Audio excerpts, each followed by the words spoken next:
সত্য মোদের নিত্য সাথী, লক্ষ মোদের মদিনা, রাসূল মোদের ডাকছে সেথা, তোরা কি আর যাবে না।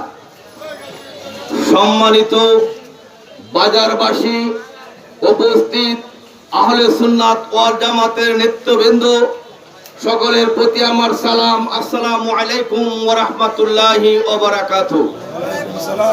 সম্মানিত রানীগাঁওবাসী, আপনারা অবশ্যই একটা বিষয় লক্ষ্য করেছেন, শুধু রানীগাঁওবাসী নয়, সারা পৃথিবী গত 26 তারিখ একটা বিষয় লক্ষ্য করেছে, আমাদের আহলে সুন্নাত ওয়াল জামাতের সমাবেশ ছিল ইসরায়েলি আগ্রাসনের বিরুদ্ধে ফিলিস্তিনি মজলুম মুসলমানদের পক্ষে।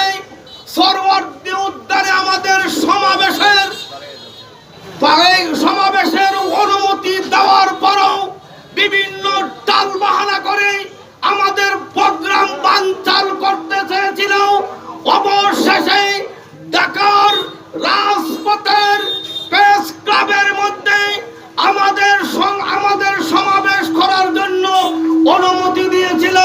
তার পরিপ্রেক্ষিতে আপনারা দেখেছেন সারা বাংলাদেশ থেকে নবী প্রেমিক, ওলি প্রেমিক, ফিলিস্তিনি মুসলমানদের পক্ষে লক্ষ লক্ষ মুসলমান ঢাকা প্রেস ক্লাবের মধ্যে সমবেত হয়েছিল।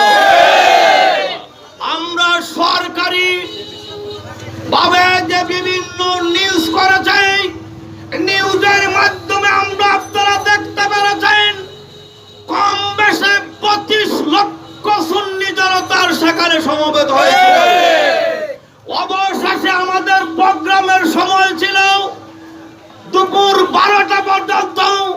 সারা ঢাকায় যখন মানুষ আর মানুষ, নবী প্রেমিকরা যখন সয়লাভ হয়ে গিয়েছে, প্রশাসন দিশ না পেয়ে আমাদের প্রোগ্রাম 10:30টায় বন্ধ করে দিয়েছে। তার প্রমাণ সুন্নি জামাত প্রমাণ করে দিয়েছে। বর্তমান তত্ত্বাবধায়ক সরকারকে হুঁশিয়ার করে বলতে চাই, সুন্নি জামাত ঘরে বসে আর বসবে না। গত 26 তারিখের প্রোগ্রামে প্রমাণ হয়ে গেছে সুন্নি জামাতের মধ্যে আর বিভক্ত নয়।